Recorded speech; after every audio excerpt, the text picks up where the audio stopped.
शंकर के मंदिर में कहना ना पड़े कि तुम्हें ये करना।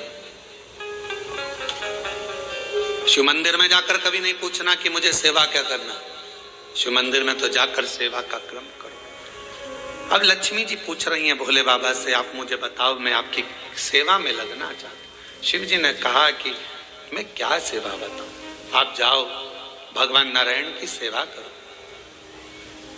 तब लक्ष्मी जी ने सोचा कि देवाधिदेव महादेव मुझे सेवा नहीं बता रहे हैं। सावन का महीना था, सोमवार का दिन था।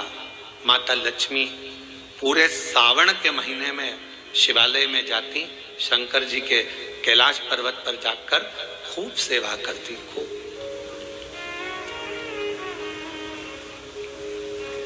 प्रथम सोमवारी निकल गई, द्वितीय सोमवारी निकल गई, तृतीय निकल गई, चतुर्थ आ गई।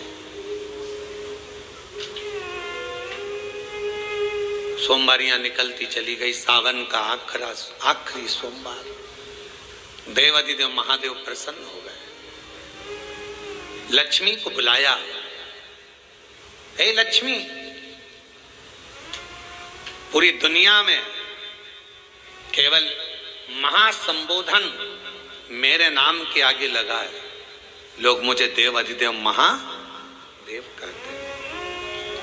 सारी पुराणों को केवल पुराण कहा जाएगा, पर शंकर की पुराण को भी महासंबोधन से संबोधित किया जाएगा, शिव महापुराण।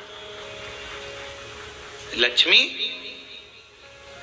मुझसे जो जुड़ा हुआ है, मेरे नाम के आगे महासंबोधन लगा हुआ है, लोग मुझे महादेव कहते हैं। पर लक्ष्मी, तूने पूरे श्रावण के महीने में मेरी सेवा करी है, और आज सोमवारी के दिन तूने मेरी अविरल भक्ति को धारण करा है।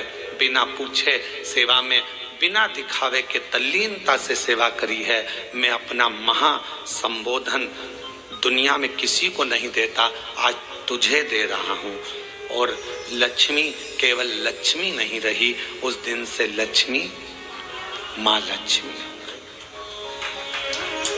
लक्ष्मी केवल लक्ष्मी नहीं रही, उस दिन लक्ष्मी महालक्ष्मी के संबोधन से प्रकट हुई। वो महालक्ष्मी से परिपूर्ण है। क्यों? तो आप लोगों को बार बार कहते हैं कि वहां से आओ तो थोड़ा सा पानी लेकर आना, अपने घर में छिड़कना, क्योंकि इसमें महालक्ष्मी विराजमान हो जाती है। महालक्ष्मी आपके इधर ऐसा होता है कि नहीं होता हमको नहीं मालूम, पर हमारे उधर का एक नियम है कि प्राचीन नियम है पूर्वजों के हिसाब से, कि जब हमारे यहाँ गणेश जी का विसर्जन करने जाते हैं, देवी जी का विसर्जन करने जाते हैं, नवरात्रे के बाद में जवारे का विसर्जन करने जाते हैं, तो विसर्जन करने के बाद नदी में से, तालाब में से, कुएं में से थोड़ा सा जल लेकर आते हैं। अब इधर है कि नहीं वो हमको नहीं मालूम, छत्तीसगढ़ का हमको नहीं मालूम, पर हमारे उधर का हमको लाते हैं ना, तो वो जल लेकर आते हैं अपने घर पे, अपने द्वार पर, अपने दरवाजे पर, अपने बगीचे में सब दूर जल को थोड़ा थोड़ा छींट देते हैं। क्यों? किस लिए? काय के लिए? तो हमारे शास्त्र वर्णन करते हैं कि जब हम किसी देवता को विसर्जन कर कर आते हैं, तो उनके कृपा का जल, उनकी करुणा का जल, उनकी वात्सल्यता का जल, उनके स्नेह का जल हम भर कर लाते हैं और अपने द्वार पर, अपने घर पर छींटते हैं। उनकी करुणा का जल।